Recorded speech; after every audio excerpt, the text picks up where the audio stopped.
All right, we're being asked to evaluate this indefinite integral.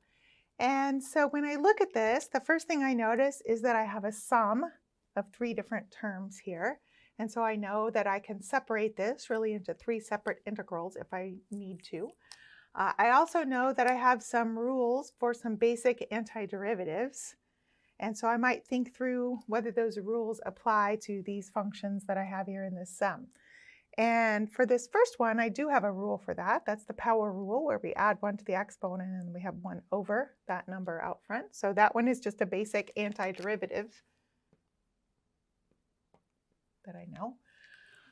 This second one, if it were just e to the x, or 2 times e to the x, I could think about that using just some of those basic antiderivative rules. But this 2 here causes me to need to do something else. I have a 2x function inside this exponential function. So I'm going to use a U-substitution on this term, which tells me that I really want to split this into separate integrals because I don't need a U-substitution for this first part, but I do need a U-substitution for this second part. This last term will also be a U-substitution, but different than the U-substitution for the second term. So I'm going to start by separating all of this into three separate integrals. And whether you actually write it out as three separate integrals or just think it through as three separate integrals might depend on how comfortable you are with all the details. But especially if you're first learning this, my advice would be to separate this out as three separate integrals. All right, and I know that this one is a basic antiderivative. I already kind of thought through that, so that's just that power rule. This second integration, though, I'm going to use a U-substitution for that. And so I would let U equal the function that is inside the other function. Remember, U-substitution is a method for undoing chain rule, where you have a function inside another function.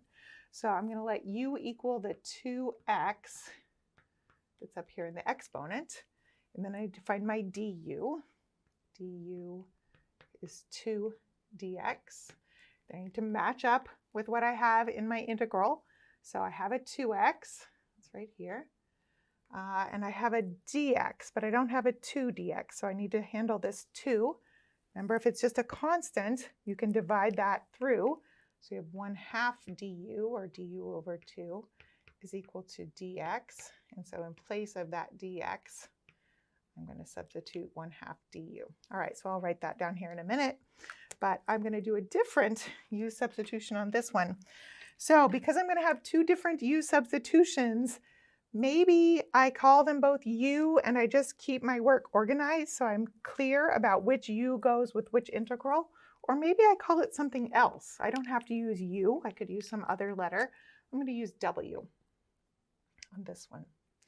All right, and so thinking about the basic antiderivative rules I know, I do have a rule for 1 over x, the antiderivative of 1 over x, but this is more than just x in there. So I have a function inside that denominator of that function I have a basic antiderivative rule for. So I'm going to let w equal this denominator. And again, you could call it u also if you want, but I'm going to use a different letter here, just so I don't get mixed up when I go back at the end. All right, so W is going to take care of that. Once I decide what I'm going to let be my U, or in this case W, I have to find my differential. So dW is 3 dx.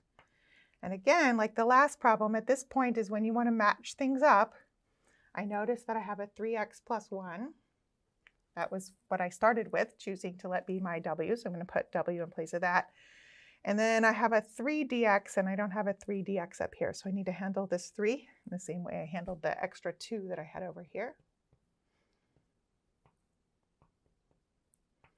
All right, so when I take this differential and divide through by 3, I have 1/3 dw is equal to dx. And so in place of this dx here, I'm going to put what that is equal to, 1/3 dw.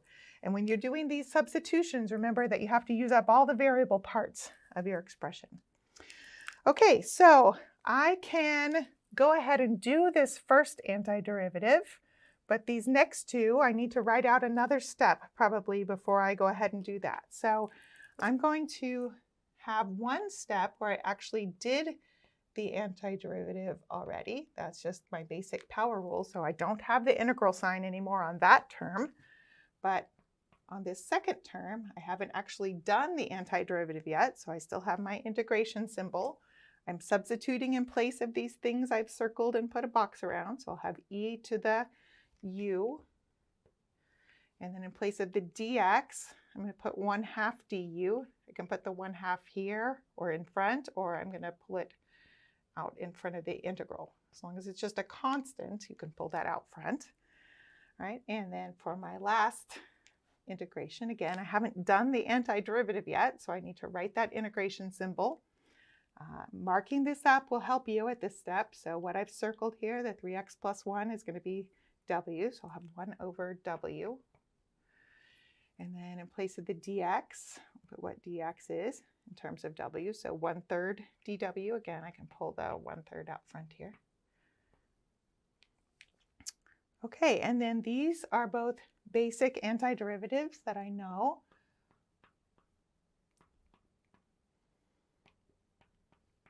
So the integral of e to the u, on our integration rules sheet, we have e to the x dx, but in this case, it's just u instead of x. So the integral of e to the u du is just e to the u.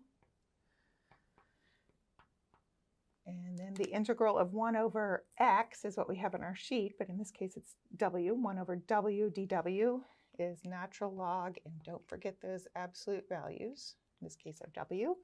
And at this step, where I've actually found all of the antiderivatives, I need to put a big old plus c at the end. All right, I have one more step to do here. Our problem started out all in terms of x, and so I need to go back and finish and substitute in place of x. Right, so I have 1/3 x cubed. I'll just write over here.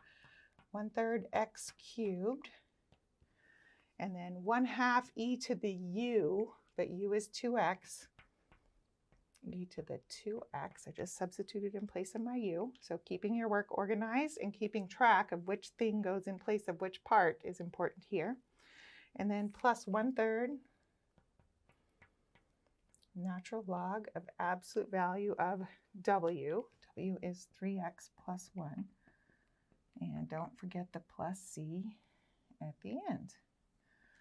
Okay, we'll look at some more U substitution problems in some more videos.